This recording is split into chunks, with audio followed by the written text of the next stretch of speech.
Apple is coming up with a plan for state IDs to be linked to your Apple Wallet. And I feel like most of the time the stories we talk about might be a little bit kind of on the apocalyptic side of things, but I actually think this is kind of a good thing. I saw some counter takes to it, which I didn't really understand too much, but after I dived into it, the way they were setting it up, there's like a biometric what do you call it, barrier. So like if you hand your phone to a cop, they can't like snoop through your phone, which I think is the immediate kind of concern. And honestly, I think this might even protect privacy in a sense, because normally when you hand your ID to anybody, and some of those scanners that people will have, you don't know what information is coming off that ID. Here, the phone will tell you what information that reading device is requesting, like if it's just name and birthday, or name and driver's license number, or name, driver's license number, birthday, and address. So like the fact that that level of control is there, I find it to be almost a better thing. But what do you guys think of this? I think some schools implemented something similar as well. I don't like carrying around a wallet. So one less thing from a convenience perspective makes sense to me. And if it helps privacy, it sounds even better. Was there any kind of backdoor nefarious stuff, or was this just an all around actually surprisingly good story?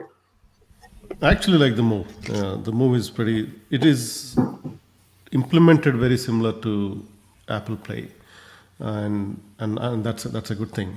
One of the things I like about Apple Pay is you don't have to hand over a credit card to someone else. The same case here, if it's the same implementation, and it is, you don't have to hand over your ID card to someone else. Authentication is on your side. Information is just passed between the systems, and you approve whether you want to pass it or not. I don't see many downsides to it, if any. So I think it's a pretty solid implementation, privacy protecting. Yeah, me too. I like it mainly. I think I'm like you, Tejas.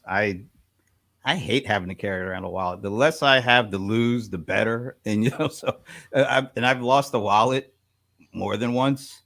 And the pain and agony of having to get cut off all your cards, have to get your driver's license again. I mean, anything that helps me to avoid that. And I'm already used to. I have iPhone. I'm using Apple Pay. It works great. A number of my credit cards I have in there, so I think it's good. I mean, of course, there are things that could always happen with this, but net, I think it's good. And I'm with you, Tejas. I didn't quite understand this dude. He just doesn't like Apple or something, but he was dangerously stupid. I don't know if it was. I didn't see it like that. I thought it was. It's a convenience, and it's a way to carry less on my body to lose. That's what I mean, I feel like headlines are getting crazier and crazier. How convenience for an ID card is now a democracy issue. It's like, call it privacy or security, but I mean, I don't know if it's really related to democracy that much. But yeah, I mean, from the privacy perspective, but even just the security perspective, like Raju was mentioning, that tap to share information is, I think, underrated. I have a kind of a crazy story on a tangent. Me and a couple buddies went to New Orleans earlier this year for a guys trip, and one of my friends was on Canal Street, which is like a busy downtown street, and used ATM that was on the street. What do you call it, to grab some cash before I guess going to dinner or whatever we were doing. And he left, everything was fine, and then the next morning he goes and checks his phone and figures out what happened, and it turns out the ATM machine that he used had a skimmer on it, and basically they got the PIN number, they got the credit or debit card number, and just drained the entire account. And because you have the PIN number, the bank wasn't really flagging it because it just, I guess, seemed decent, and all that could have been avoided if the tap to scan or tap to pay system was implemented. I've seen some ATMs, usually not the generic ones, but the Bank of America, Wells Fargo, the branded ones, they'll have that system. So even if I grab cash at the airport, I know the airport ATM in Austin has this Bank of America thing where you just tap your phone, it'll connect and automatically dispense the money. And so just from a security perspective, that tap to share and what do you call securely transfer that information is a big value add. And then the privacy addition on top is I think just gravy. So yeah, I thought it was pretty decent overall. Nothing really that bad that I could see from it. And if it forces the states to redesign their ID cards a little better, that's always a cherry on top. Yeah. But if you play it out though, and that's what kind of is something that we should watch for.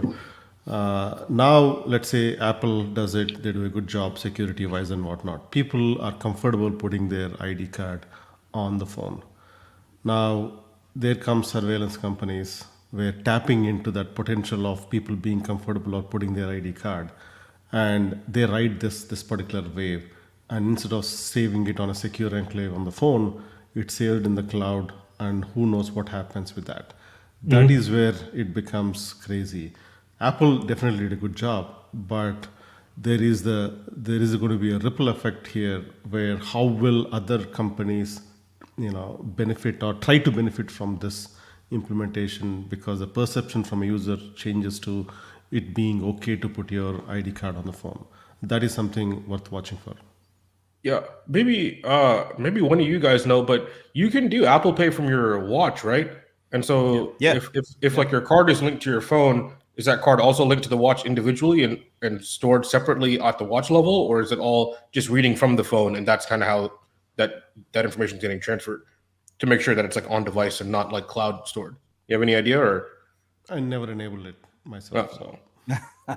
Can't get in trouble if you don't enable it? The thing is, you have to add an extra pin to enable Apple Pay, and every time you use your watch, if you have to enter the pin, then what's the purpose? Yeah. So I kind of skipped it. Yeah, I mean, it's not too much to ask to pull your phone out when you want to pay for something. Yeah, I feel like that might be a little too James Bondish, doing one of these numbers. I just use the phone. Here it is, dude. I don't need it to be like, all different kinds of ways to do it. Phone is fine for me. I haven't tried the watch, although I do have the watch. Yeah, It's I mean, not too much. go ahead. It's not too much a workout to pull your phone out of your pocket.